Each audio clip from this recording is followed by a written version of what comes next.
উপনিষদে বেদের যে ভিতরের অভ্যন্তরের জিনিস বা দর্শন তত্ত্ব তার আলোচনা থাকে।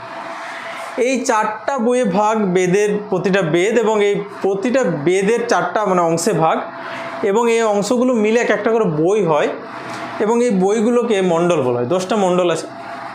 এই 10ম মণ্ডলে সূর্যের যে পত্নী সাবিত্রীর কথা লেখা আছে এবং তার উদ্দেশ্যে গায়ত্রী মন্ত্র রচিত আছে।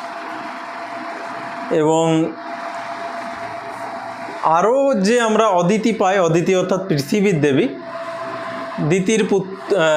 দিতির পুত্র অদিতি কন্যা, অদিতির পুত্র দেব, এইভাবে বিভিন্ন দৈত্য এইভাবে এসেছে, নানা রকম কনসেপ্ট এসেছে। এছাড়া অপ্সরা, রাক্ষস বা এরকম নানান কাহিনী পরবর্তী বৈদিক যুগে উঠে আসে বিভিন্ন পুরাণের মাধ্যমে। তো সেগুলো আমরা পরবর্তীকালে চর্চা করব, যখন ষোড়শ মহাজনপদে বা মৌর্য যুগের ধর্ম সম্পর্কে আমরা দেখব, তখন সেগুলো নিয়ে আলোচনা করব। মৌর্য যুগ, গুপ্ত যুগে এই জিনিসগুলো বেশি করে উঠে আসে। তো বৈদিক ধর্মে আমরা যখন আছি, তখন ঋগ বৈদিক যুগে আমরা দেখতে পাই যে ধর্মের বিভিন্ন প্রকারভেদে আরেকজন দেবতার খুব নাম ছিল, যার নাম সোমদেব। এই যে সোমদেব, পরবর্তী বৈদিক যুগে এর প্রভাব কমেছিল। সোমদেব ঋগ্বেদের 9ম মণ্ডলের কথা আছে, 9 নম্বর বইয়ে। এবং এই সোমদেবের গুরুত্ব কি না, সোম ছিল একটা পানীয়, এবং এই পানীয়টাকে অমৃত মনে করা হতো। এই যে সোমদেব, তাকে বৃক্ষের দেবতা বলা হতো, গাছের দেবতা, বৃক্ষের দেবতা। এই সোমদেবেরও গুরুত্ব ছিল ঋগ্বেদে খুব বেশি। সোম থেকে সুরা নির্মিত হতো, এরকম কিছু জানা যায়, নানা ধরনের কাহিনী আছে। তো 9ম মণ্ডল, সোম দেবতার কথা জানা যায় 9ম মণ্ডল থেকে ঋগ্বেদের।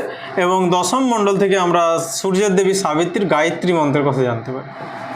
গায়ত্রী যে মন্ত্রটা আছে সেটা 10ম মণ্ডল, ঋগ্বেদের 10ম মণ্ডলে তার কথা আমরা জানি।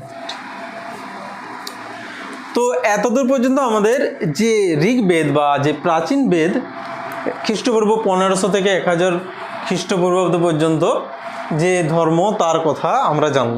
এরপর যে 1000 থেকে 600 খ্রিস্টপূর্বাব্দে যে ধর্মের পরিবর্তন হচ্ছে ঋগ্বেদে, ভারতের ধর্মের যে চেঞ্জ হচ্ছে, বিবর্তন হচ্ছে, যেটা আসল উদ্দেশ্য, যেটাই টপিক এটার, সেটাতে আসবো। কিভাবে ধর্মের যে কনসেপ্ট, ধর্মের আলোচনাগুলো কিভাবে বিচার, ন্যায়, নীতি, মানুষের মধ্যে প্রভাব কিভাবে বিস্তার করছে, তার যে চর্চা, সেটা হবে পরবর্তী বৈদিক যুগ অর্থাৎ 1000 থেকে 600 খ্রিস্টপূর্বাব্দের সময়কাল।